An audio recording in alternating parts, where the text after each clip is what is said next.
लगता है कांग्रेस के लिए 2024 शुभ नहीं है। पहले विधानसभा चुनावों में राजस्थान और छत्तीसगढ़ समेत कई राज्यों में पार्टी की सरकारें गिरीं। अब लोकसभा चुनाव से पहले पार्टी में एक के बाद एक कई नेता इस्तीफा देकर बीजेपी में शामिल हो रहे हैं। कांग्रेस प्रवक्ता गौरव वल्लभ ने गुरुवार की सुबह पार्टी से इस्तीफा दे दिया और कुछ घंटों बाद बीजेपी में शामिल हो गए।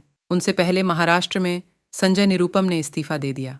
कुछ घंटे पहले ही देश के लिए ओलंपिक पदक विजेता मुक्केबाज विजेंद्र सिंह ने पार्टी छोड़ दी थी। हाल के दिनों में और कई नेताओं ने कांग्रेस से अपना नाता खत्म कर बीजेपी में भरोसा जताया है। कांग्रेस पार्टी के वरिष्ठ राष्ट्रीय प्रवक्ता गौरव वल्लभ टीवी पर अक्सर पार्टी की ओर से तमाम मुद्दों पर डिबेट में शामिल होते थे।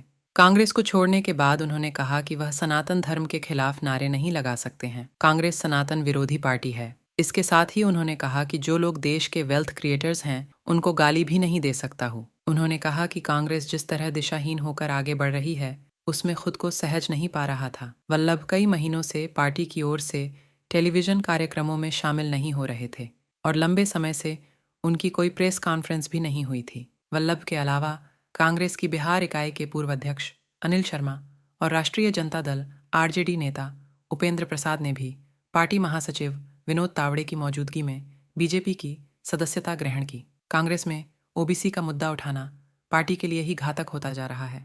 कर्नाटक समेत कई राज्यों में पार्टी को यह आभास हुआ है। दूसरी तरफ कार्यकर्ता हताश हैं, उनकी कोई सुनवाई नहीं हो रही है। राहुल गांधी के लिए अलावा दूसरे नेताओं की सुनी नहीं जाती है। पार्टी में एक तरह से कई सेंटर ऑफ पावर बन गए हैं। बुधवार को पार्टी छोड़ने वाले वरिष्ठ नेता संजय निरुपम ने इस बात को साफ तौर पर कहा कि पार्टी में संगठनात्मक ताकत नहीं है। गांधी परिवार और पार्टी आलाकमान पर निशाना साधते हुए निरुपम ने कहा कि कांग्रेस के पास 5 पावर सेंटर हैं। उन्होंने कहा कि सभी 5 सेंटर सोनिया गांधी, राहुल गांधी, प्रियंका गांधी, मल्लिकार्जुन खड़गे और केसी वेणुगोपाल हैं, जिनकी अपनी अपनी लॉबी है और वे एक दूसरे से मिलते हैं। उन्होंने कहा कि अब उनका धैर्य खत्म हो गया है। वैचारिक मोर्चे पर भी कांग्रेस खुद को धर्मनिरपेक्ष कहती है।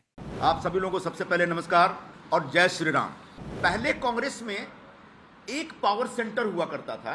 इस समय कांग्रेस पार्टी में 5 पावर सेंटर्स हैं। आप चौंक जाएंगे सुनकर के। अब पूछेंगे 5 पावर सेंटर कौन कौन से हैं, और 5 के अपने कॉकस है, 5 की अपनी लॉबी है, और 5 की जो लॉबी है वो आपस में टकराती रहती है, एक दूसरे को मारने में लगी रहती है। तो जो 5 पावर सेंटर है उसमें सबसे पहले तो परम आदरणीय सोनिया गांधी जी का एक पावर सेंटर है। दूसरे आदरणीय राहुल गांधी जी का भी एक अपना पावर सेंटर है। उनके आसपास भी एक कोटरी है जो अपनी दुकान चलाता रहता है। फिर बहन जी की भी एक अपनी कोटरी है, वो अपने ढंग से एक्सर्ट करती रहती हैं, अपना पावर एक्सर्ट करती रहती हैं। अध्यक्ष महोदय हैं, उनका भी एक पावर सेंटर बन गया है। उनके आसपास जो लोग हैं वहां तो ऐसे ऐसे लोग हैं जिनके पास कोई राजनीतिक अनुभव नहीं, कोई राजनीतिक आधार नहीं, अचानक उनके साथ जुड़ के वो हाईकमान बन गए। और आखिरी एक जो पावर सेंटर है जनरल सेक्रेटरी ऑर्गेनाइजेशन का वेणुगोपाल जी का, वो भी एक पावर सेंटर बना हुआ है भाई। वो भी अपने ढंग से अपनी राजनीति करते रहते हैं। जब हिंदी बोलते समझ में नहीं आता, अंग्रेजी बोलते समझ में नहीं आता, मलयाली हमको समझ में नहीं आता है। महात्मा गांधी सर्वधर्म संभाव में विश्वास करते थे। सभी विचारधाराओं की एक समय सीमा होती है। धर्म को नकारने वाली नेहरूवादी धर्मनिरपेक्षता खत्म हो गई है। दुर्भाग्यपूर्ण बात यह है कि कांग्रेस इसे स्वीकार करने को तैयार नहीं है। वैचारिक और संगठनात्मक रूप से कांग्रेस पार्टी अव्यवस्था की स्थिति में है। कांग्रेस का वास्तविकता से संपर्क टूट गया है। उन्होंने कहा कि आधे लोग पुराने हो चुके हैं और उन्हें खत्म करना होगा। निरुपम ने कहा कि राहुल गांधी के आसपास जो लेफ्टिस्ट हैं वे आस्था में विश्वास नहीं करते। अकेले कांग्रेस ने रामलला की प्राण प्रतिष्ठा के निमंत्रण के जवाब में चिट्ठी लिखी कि ये भाजपा का प्रचार है। उन्होंने राम के अस्तित्व को ही नकार दिया। कांग्रेस ने बार बार कहा कि हम सेकुलर पार्टी हैं और सेकुलर विचारधारा के आधार पर हम काम करना चाहते हैं। सेकुलरिज्म में कोई गलत बात नहीं है। गांधी जी लेके आए थे ये सेकुलरिज्म की विचारधारा, हिंदुस्तान में बहुत पॉपुलर की है। लेकिन गांधी जी के सेकुलरिज्म में धर्म का विरोध नहीं था, सर्वधर्म संभावता, सभी को साथ में लेके चलते थे। लेकिन उसको अडॉप्ट किया नेहरू जी ने, जिसको हम नेहरूवियन सेकुलरिज्म कहते हैं। और नेहरूवियन सेकुलरिज्म में सबसे पहले धर्म का ही विरोध है। वो विचारधारा चलती रही। लेकिन जैसे सारी विचारधाराओं का एक टाइम लिमिट होता है या उसकी एक उम्र होती है, एक उम्र के बाद वो विचारधारा मर जाती है। और उसका सबसे बड़ा उदाहरण जो है कम्युनिज्म है। उसका पूरी दुनिया में इसका प्रचार होता है। लेकिन 1991-92 आते आते पूरे कम्युनिज्म के खिलाफ विद्रोह होता है और कम्युनिज्म खत्म हो जाता है। मतलब उस विचारधारा की उम्र खत्म हो गई।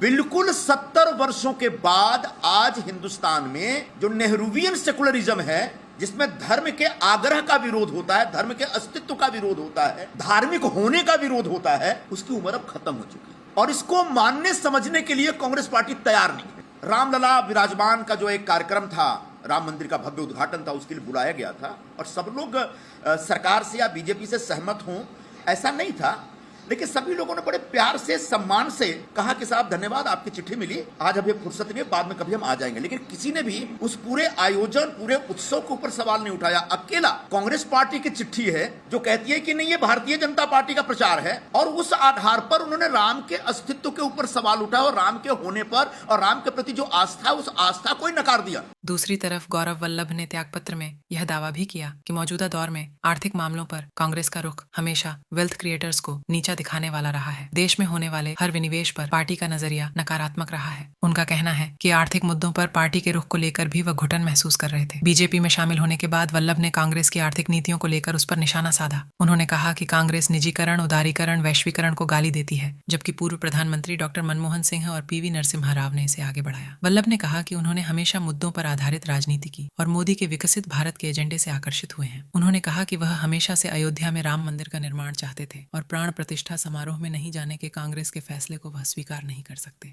उन्होंने कहा कि कांग्रेस नेताओं और उसके सहयोगियों ने सनातन धर्म पर सवाल उठाए, लेकिन पार्टी ने कोई जवाब नहीं दिया। दृष्टिकोण शुरू से ये रहा है कि भगवान श्री राम का मंदिर बने, न्योता मिले और हम न्योते को कांग्रेस पार्टी लिख के भेजे कि हम नहीं जाएंगे, मैं इसे स्वीकार नहीं कर सकता। सुबह से शाम वेल्थ क्रिएटर्स को गाली, उन नीतियों को गाली, निजीकरण, उदारीकरण, वैश्वीकरण जो पूरी दुनिया मानती है कि जो डॉक्टर मनमोहन सिंह जी और पीवी नरसिम्हा राव जी की सरकार ने किया, उन नीतियों को गाली। कोई बिजनेस करे उसको गाली, कोई विनिवेश में पार्टिसिपेट करे उसको गाली, एयर इंडिया कोई कंपनी खरीदे तो वो गलत। तो मुझे लगता है कि कहीं ना कहीं जो नीतियां हैं और जो इश्यूज हैं उसको कांग्रेस पार्टी टैकल करने में कहीं ना कहीं बड़े गैप उसके अंदर आ रहे हैं, और मैंने अपनी चिट्ठी में भी यही लिखा है। और मैंने प्रमुख कारण ये बताया कि मेरे में इतनी ताकत नहीं है कि मैं सुबह से शाम बैठकर वेल्थ क्रिएटर्स को गाली देता फिरूं, मैं नहीं दे सकता। मेरे में इतनी ताकत नहीं है